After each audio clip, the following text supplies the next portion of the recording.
Evvel boşandı. Şun çaldı. Cevriye gitti.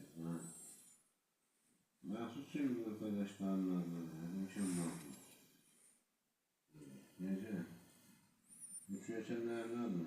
Nişan şehir. Oğlan değil, şu ağır. Ya oğlan var ya da baziye. Bizim oğlu. Büyük değil, 50 yaşında. İyi aldılar. Nişan şehir, mahmur.